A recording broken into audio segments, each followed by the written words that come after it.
11 मैं अमन गुजारे आर्य knowledge point YouTube channel के माध्यम से आप लोगों के बीच में लगातार हर रोज जो है 11th और 12th हिंदी मीडियम और इंग्लिश मीडियम दोनों की ज्योग्राफी के जो मैटर हैं, चैप्टर्स हैं, उनको लगातार आप लोगों के बीच में ला रहा हूँ। तो आपको अच्छे लग रहे होंगे तो आप सभी लाइक करें, वीडियो को सब्सक्राइब करें। आप ना तो लाइक करते हैं और सब्सक्राइब भी कम कर रखा है, और शेयर करें जिससे कि जो और आपके साथ के जो लोग हैं या बच्चे हैं जो आपके चित परिचित हैं वो भी इसका फायदा उठा सके। तो आप लोग सभी कमेंट करके मुझे बताएं जिससे कि मैं और ज्यादा सुधार करके आप लोगों को अच्छे से अच्छे कर सकूं, अच्छे से अच्छे जो वीडियोस प्रोवाइड करा सकूं, और जिससे कि आप और से और ज्यादा फायदा उठा सकें।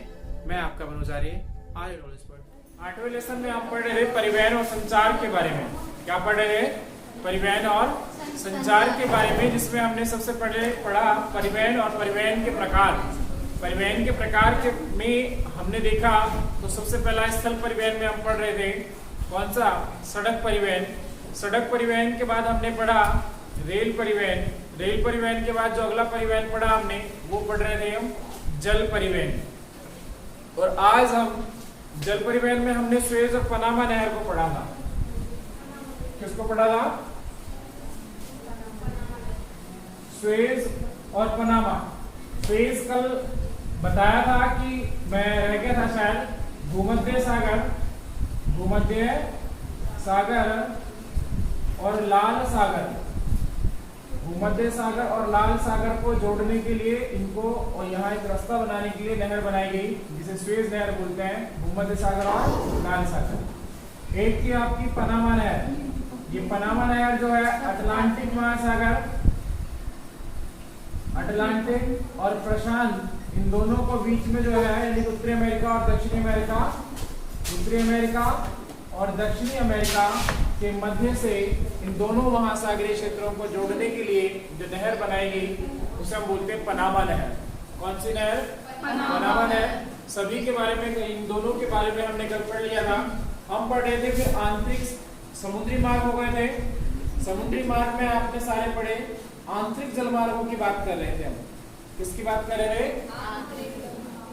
आंतरिक जलमार्ग। मैंने बताया कि आंतरिक जलमार्ग जो होते हैं वो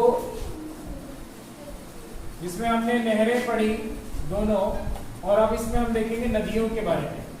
आंतरिक यानी कि देश के अंदर जो नदियां बहती हैं उन नदियों में जो नौ परिवहन होता है वो आंतरिक जलमार्ग की श्रेणी में आता है। किसमें आता है? आंतरिक जलमार्ग की श्रेणी में आता है। ठीक है। और आंतरिक जलमार्ग को सबसे महाद्वीपीय स्तर पर देख रहे हैं। आंतरिक जलमार्ग के रूप में नदियों में सार्थकता घरेलू एवं अंतर्राष्ट्रीय परिवहन और व्यापार के क्षेत्र में सभी विकसित देशों में मान्यता प्राप्त कर चुका है। कौन? आंतरिक परिवहन। ठीक है।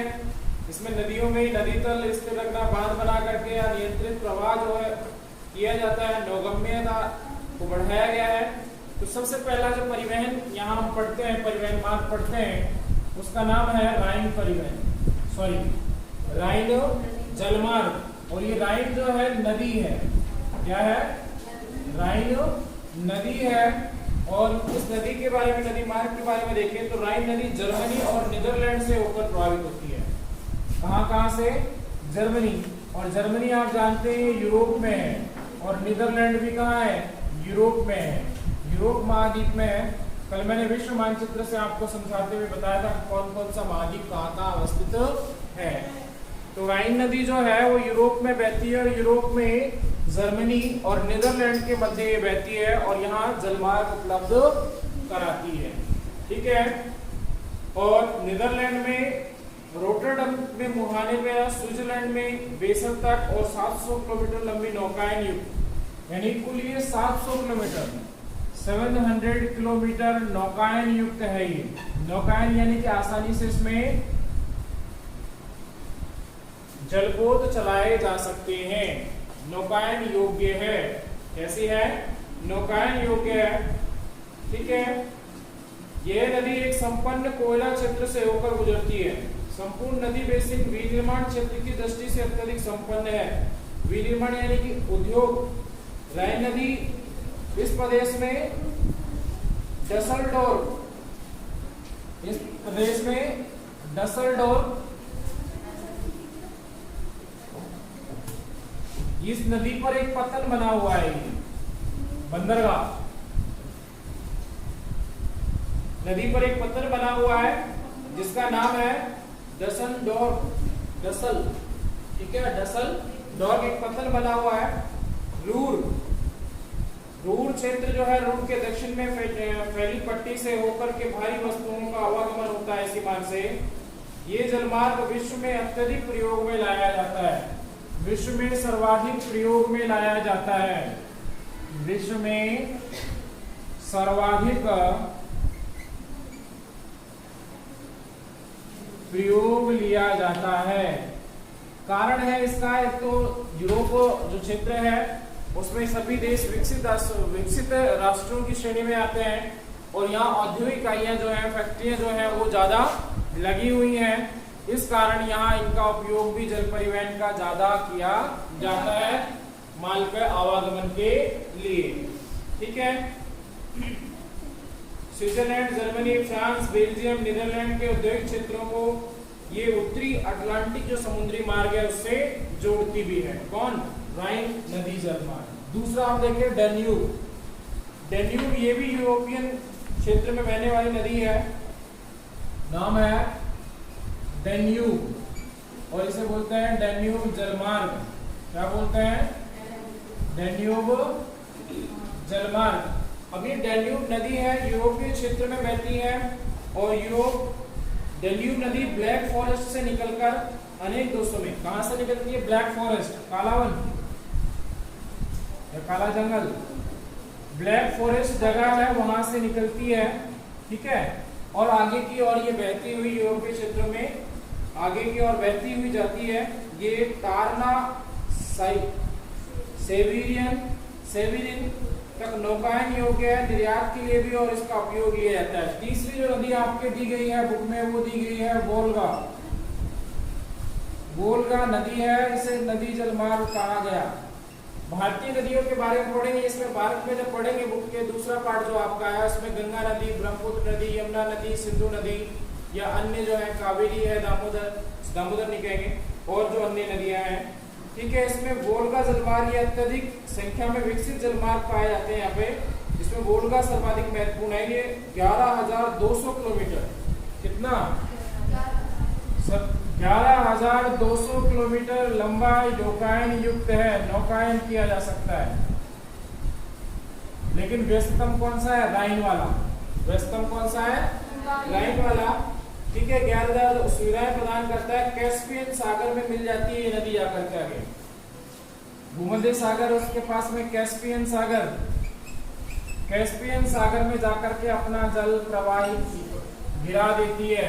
कोई भी नदी हो उसका उद्गम स्थल होगा और उसका समापन स्थल भी होगा जहां पर वो अपना जल ले जाकर के गिरा देगी। झील में गिराए, सागर में गिराए या महासागर में गिराए, ठीक है। तो आगे इसमें वृहद झील सेंट लॉरेंस, वृहद झील, वृहद का मतलब बड़ा होता है, वृहद झील है, कहां पर है? नाम है उसका सेंट लॉरेंस। क्या है? सेंट लॉरेंस, ठीक है।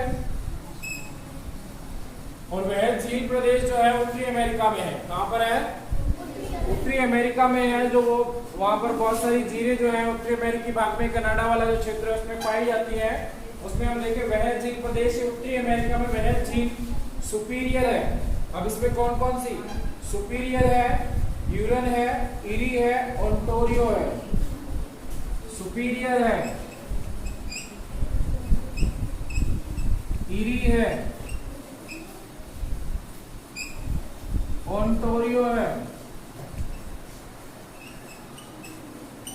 सुपीरियर झील, इरी झील,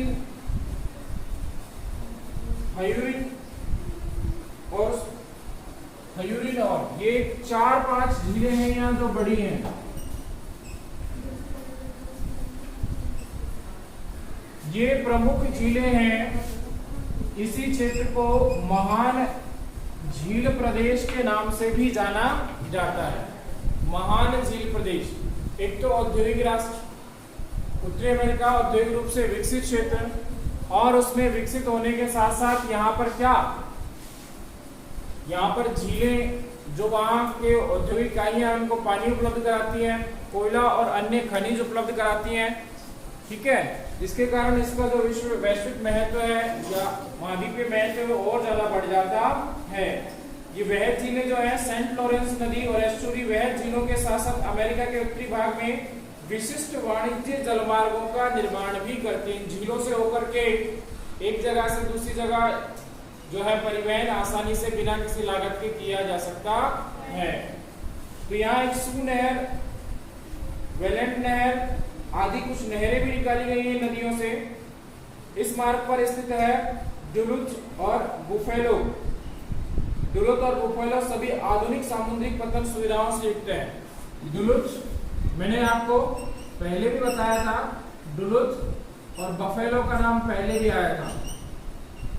बफेलो ये दो आधुनिक पतन क्षेत्र हैं ये, और जो बफेलो जो स्थान है वो औद्योगिक के लिए लौह इस्पात उद्योग के लिए प्रमुख है। बफेलो लौह इस्पात उद्योग के लिए प्रमुख है और ये है आपके उत्तरी अमेरिका के। आगे इसमें देखें तो पांचवा जहां नाम दिया गया है मिसिसिपी। कौन सा नाम दिया गया है? मिसिसिपी जो नदी,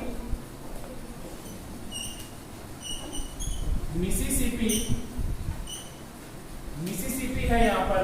ये नदी है जो मार्ग प्रदान करती है मिसिसिपी उनोहियो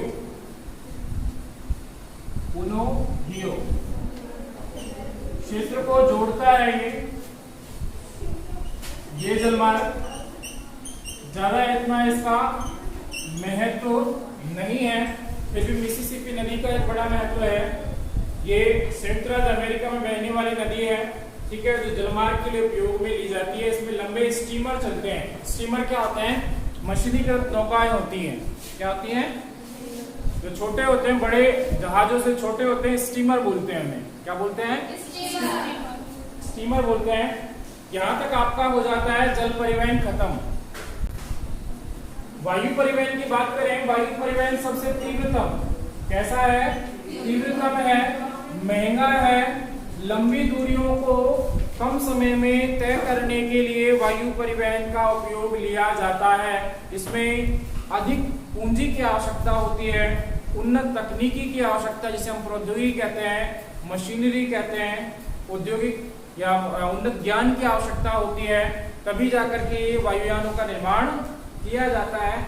और ये लंबी दूरियों को शीघ्रतम तय करने के लिए इसका जो है प्रयोग, जिसमें माल जल्दी खराब होने वाले कच्चे माल या जो सामग्री है उसको एक स्थान से दूसरे स्थान पर पहुंचाने के लिए, या हिम क्षेत्र हैं, जलीय क्षेत्र हैं और वन क्षेत्र हैं, उनके ऊपर से, या पहाड़ी क्षेत्र जैसे हम कहें, उन पहाड़ी क्षेत्रों को, पर्वतीय क्षेत्रों को पार करने के लिए इन वायु परिवहन के साधनों का प्रयोग लिया जाता है, जिसमें हवाई जहाज और हेलीकॉप्टर।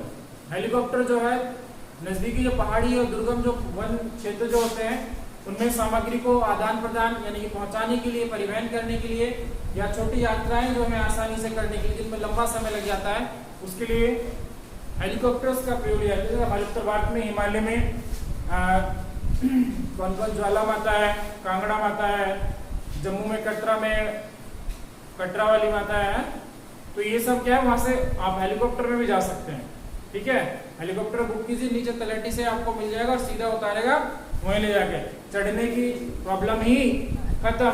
और युद्ध के समय, अकाल के समय राहत सामग्री पहुंचाने के लिए भी जो हेलीकॉप्टर जो होते हैं, एक पवन हंस और पवन दूत सेवा के नाम से, पवन हंस सेवा के नाम से हेलीकॉप्टर की सेवाएं भारत में चलाई जा रही है। ऐसे विश्व के अन्य देशों में भी हेलीकॉप्टर जो है उसका उपयोग छोटी दूरियों को तय करने और आपदा के समय राहत व परिवहन के लिए उपयोग में लिया जाता है। साथ ही जो हवाई जहाज है उनका उपयोग लंबी दूरियों को तय करने के लिए। आज विश्व में ऐसा कोई भी स्थान नहीं है, कोई भी स्थान हो जो 35 घंटे से दूर हो। 35 घंटे में विश्व के किसी भी दूर से दूर कोने में पहुंचा जा सकता है। सुपरसोनिक जेट यान है, सुपरसोनिक जेट यान है, वो इतने तीव्रतम है कि दूरस्थ यात्राओं को कुछ घंटों में ही तय कर लेते हैं। ये सब संभव हुआ किसके कारण? वायु परिवहन कारण। और भारत में 1911 में इलाहाबाद नहरी से शुरुआत हुई। विश्व में प्रथम विश्व युद्ध जो था आप सभी जानते हैं 1914 से 18 के बीच हुआ प्रथम विश्व युद्ध। उससे पहले ही जो है वायु परिवहन की खोज या शुरुआत हो चुकी थी। ठीक है, भारत में भी 1911 में हो चुकी थी। और आगे देखिए इसमें यद्यपि जो विकास हुआ वो सबसे पहले कहाँ हुआ था? यूरोप में हुआ था। कहाँ पर हुआ था? यूरोप में हुआ था। इसमें भी आप देखें सेवाएं प्रदान करने के लिए, अब इसमें अंतरराष्ट्रीय और राष्ट्रीय दोनों प्रकार की कौन सी सेवाएं? अंतरराष्ट्रीय। अंतरराष्ट्रीय क्या होता है? इसमें एक राष्ट्र से दूर या एक महाद्वीप से दूसरे महाद्वीप की ओर सेवाएं। और राष्ट्रीय हमारा जयपुर जो है वो अंतरराष्ट्रीय सेवाओं में आता है। किसमें आता है? अंतरराष्ट्रीय सेवाएं प्रदान करता है। जयपुर हवाई अड्डा जो है, ऐसे दिल्ली जो हवाई अड्डा है वो भी अंतरराष्ट्रीय सेवाएं, वहां से आप दूसरे देश में जा सकते हैं। और राष्ट्रीय वायु सेवाएं प्रदान करने वाला जो एक ही राष्ट्र के अंदर अंदर, दिल्ली से जयपुर आ गए, जयपुर से चेन्नई चले गए, कोलकाता चले गए, तो देश के अंदर अंदर राष्ट्रीय जो वायु मार्ग जो है वो सेवाएं प्रदान करते हैं। चलो आज देश में जो है 250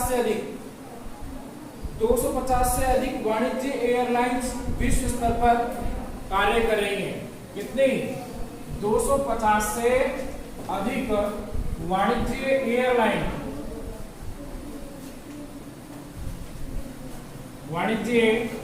एयरलाइंस जो हैं वो कार्य कर रही हैं और लगातार अपनी जो वायु सेवाएं हैं वो प्रदान कर रही हैं। ठीक है, आगे इसमें देखें तो अगला इसका आपका जो आता है वो आता है अंतर महाद्वीपीय वायु मार्ग। इसमें एक तो अंतरराष्ट्रीय और एक राष्ट्रीय और एक यहाँ अंतर महाद्वीपीय।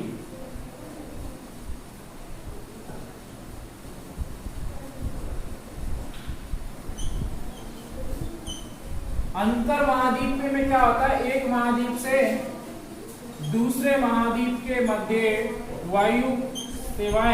वायुयान या वायु सेवाएं प्रदान की जाती हैं। उन्हें अंतर महाद्वीपीय, जैसे अमेरिका आप चले गए, एशिया से अमेरिका चले गए, या यूरोप चले गए, या ऑस्ट्रेलिया चले गए, तो अंतर महाद्वीप की श्रेणी में आएगा। किसमें आएगा? और अंतरराष्ट्रीय में आप जैसे भाई एशिया के अंदर बहुत से देश है, पाकिस्तान है, चाइना है, जापान है, ठीक है, ऐसे बहुत से देशों के नाम आप ले सकते हैं जो एशिया के अंदर ही है। अमेरिका की बात करें तो अमेरिका के अंदर ही है। तो हम एक देश से दूसरे देश में जा रहे हैं तो कौन सी है? अंतरराष्ट्रीय। एक राष्ट्र के अंदर अलग अलग राज्यों में यात्रा कर रहे हैं तो राष्ट्रीय। अंतर महाद्वीप एक महाद्वीप से दूसरे महाद्वीप में जा रहे हैं तो 3 प्रकार से सेवाएं प्रदान करते हैं। तो अंतर महाद्वीपीय वायु मार्गों की बात करें तो विश्व के कुल वायु मार्गों का 60%, विश्व के कुल वायु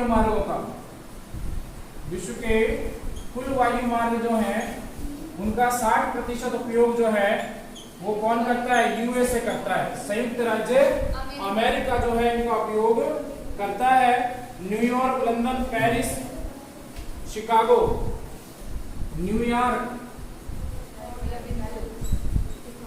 लंदन, पेरिस, शिकागो, ये ऐसे क्षेत्र हैं, ये प्रमुख क्षेत्र हैं। नोड मतलब केंद्र, नोडीय बिंदु है।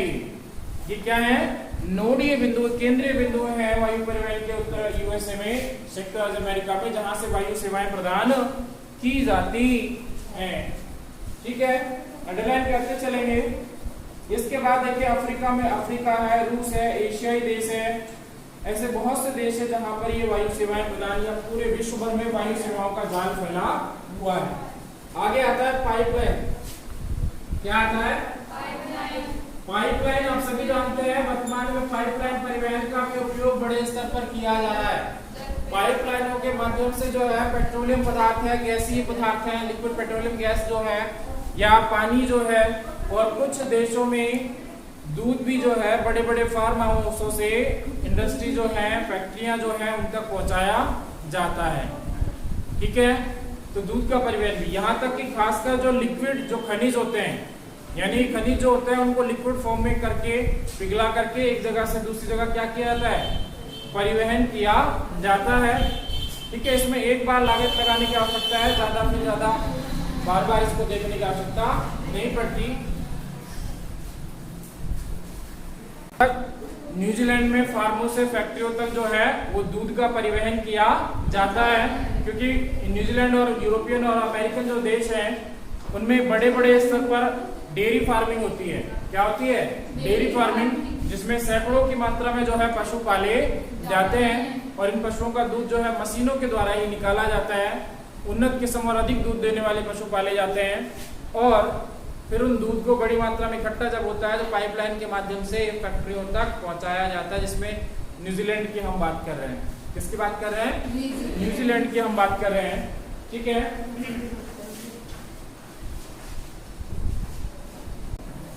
पाइपलाइन में बात कर रहे थे तो हम देखिए इसमें कि पाइपलाइन जो है, बिग इंच पाइपलाइन जो मेक्सिको की खाड़ी से होती हुई तेल के कुएं हैं उनसे तेल को आगे ले जाती है और विश्व की सबसे बड़ी।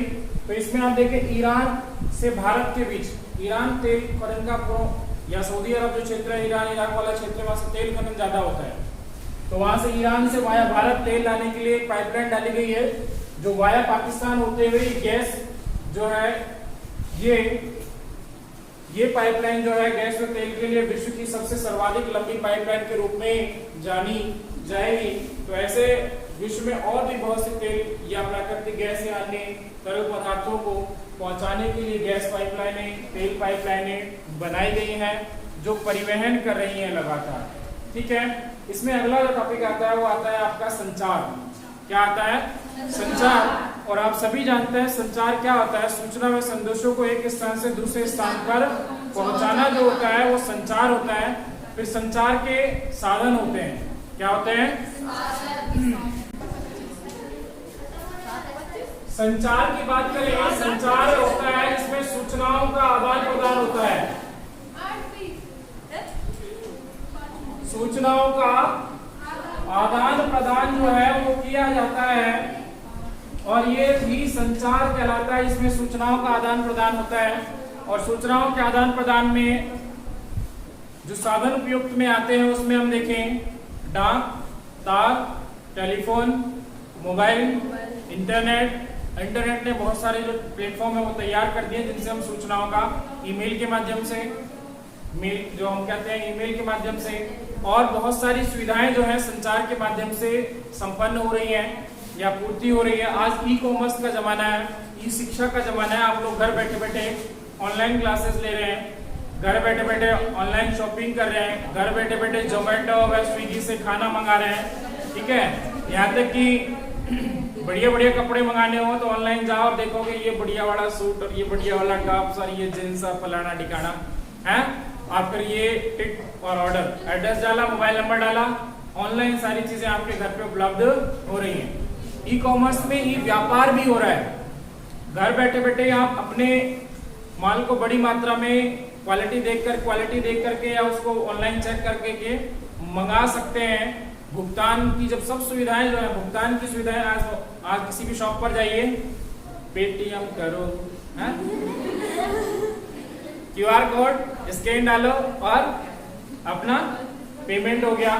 ठीक है, एक दिन मैं भी फंस गया, जेब में पैसे नहीं थे कि कुछ दिन सारे वो फ्रेंड घूमने गए, बारिश हो रही थी। और संचार में टेलीफोन और सभी सुविधाओं के बारे में बात करते हैं। उपग्रह संचार जिसमें आप देखें सैटेलाइट के माध्यम से, सैटेलाइट के माध्यम से टीवी जो है या अन्य जो प्लेटफॉर्म है वो सैटेलाइट जो होते हैं कृत्रिम उपग्रह होते हैं जो पृथ्वी की कक्षा में स्थापित कर दिए जाते हैं, जिनके माध्यम से सूचनाओं का संप्रेषण, जिसमें क्रांति सबसे ज्यादा आई टीवी में। टीवी सैटेलाइट के माध्यम से चलती है या फिर अन्य सैटेलाइट ऑप्शन जो है आपके पास रिसर्च केंद्र है जहां सूचनाओं का संप्रेषण करते हैं दूरस्थ डेटा को आसानी से देखने के लिए। ऊपर आप गूगल मैप के माध्यम से आज आपके घर के ऊपर का पूरा इमेज दे सकते हो, वो सब किसके माध्यम से हुआ? सैटेलाइट संचार, उपग्रह संचार प्रणाली के कारण हुआ। आप खगोलीय पिंड जो है, हमारे आकाशीय पिंड जो है, उनकी निगरानी कर सकते हैं, देख सकते हैं उन्हें किसके द्वारा? उपग्रह संचार के द्वारा। तो इसने तो और बड़ी क्रांति लाई।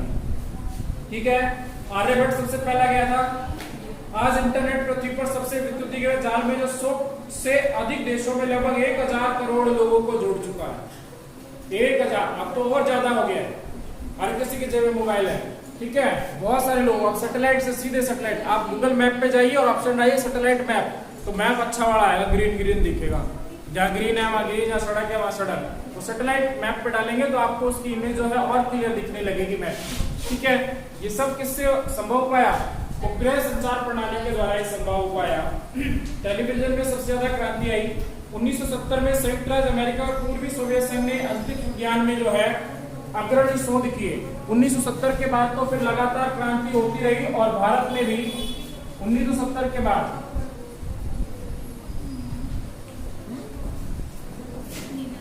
अमेरिका और रूस ने सबसे पहले अंतरिक्ष विज्ञान में सबसे अधिक क्रांति। तो हमारे कई जो उपग्रह हैं वो रूस की जो सैटेलाइट, रूस के जो क्या कहते हैं उपग्रह, जिन्हें क्या बोलते हैं, भाई जो यान को लेकर जाते हैं ऊपर, रॉकेट, उन रॉकेट जो रूस के कई रॉकेट्स का यूज किया है भारतीय उपग्रहों को अंतरिक्ष पर पहुंचाने के लिए। आगे जो इसमें आर्यभट्ट की बात करें, आर्यभट्ट सबसे पहला हुआ था 19 अप्रैल 1979 को।